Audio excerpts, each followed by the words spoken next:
So hello, good day everyone. I'm Maricel W. Leonora from BSBA 3C Weekend, and for today, my topic is all about geographic pricing. So let's start with the question: what is geographic pricing? So geographic pricing is a company sets different prices for the same product depending on their geographic location. So balikan ni siya is mga gaset ang isa ka company o mga prices sa lahi-lahi nga prices pero sa mga same lang nga product depende sa location ni customer. So bali ang price kay ilang ihatag anang product is depende sa location ni customer.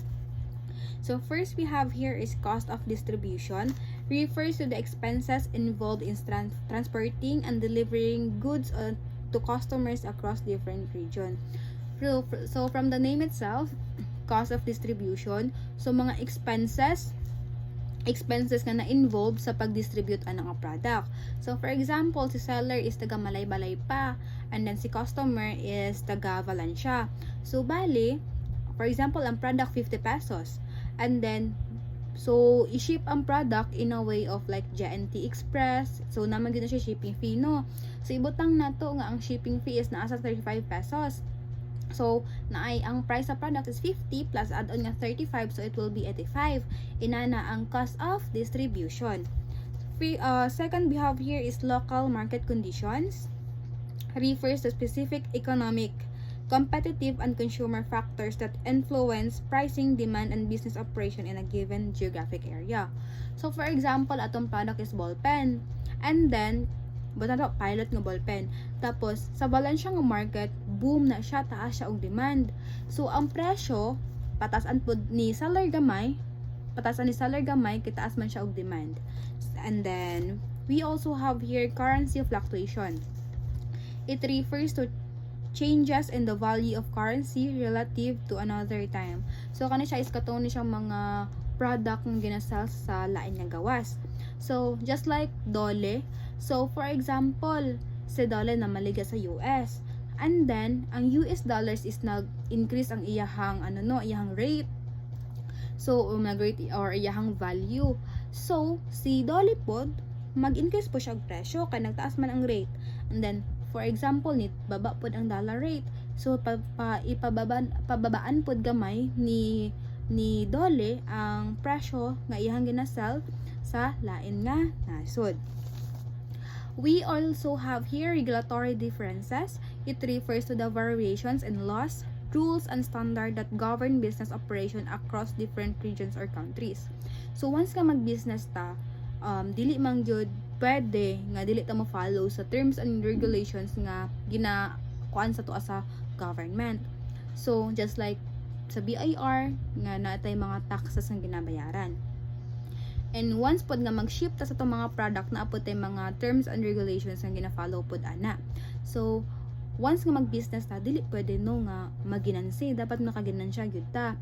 So bali si seller iyang i-add-on sa presyo ang mga expenses niya para mabawi niya ang iyahang na gasto. We also have here regional preferences, refers to the specific taste, cultural influences, buying habits, and behaviors of consumers in different geographic areas.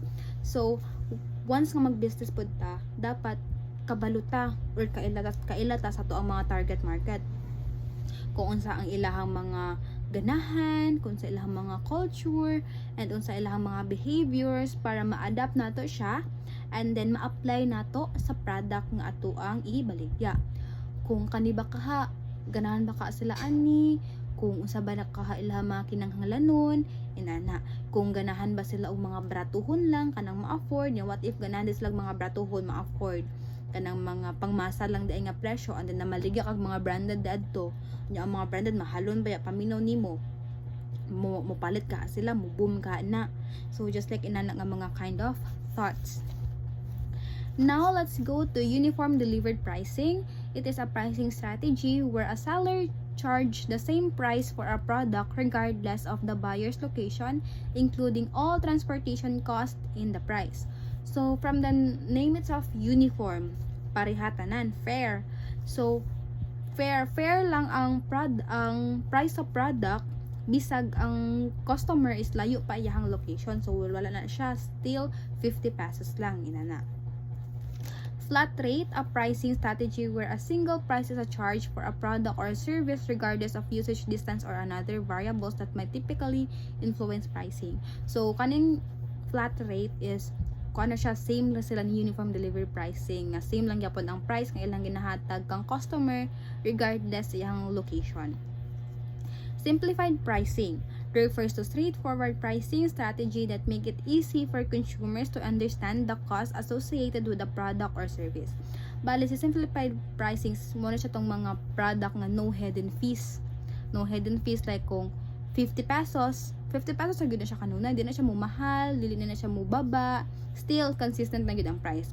Usually kani siya is kat ng mga example niya ani is kanang mga binandal na good nga ginapalit nato, like sa mga sinina, sa mga foods, sa mga junk foods, inana. And then now let's go to competitive advantage, strategic approach that companies use to set different prices for the same product or service based on the geographical of their customer. Same ra ni siya sa cost of distribution, nga kung unsa ang kalayon ni customer is mo pod ang iyahang i-add on na siya sa price, like naayon siya shipping fee nga ginabayaran si customer ana. And also the last one that we have here is cost abortion. It is all about setting different price based on the location of the service. Same lang yapon ni siya sa cost of distribution, pero si cost abortion is service ang iyahang gina-offer kang customer, like kanang mga pa-massage, home service, inana ang cost of distribution. And that would be all. Thank you.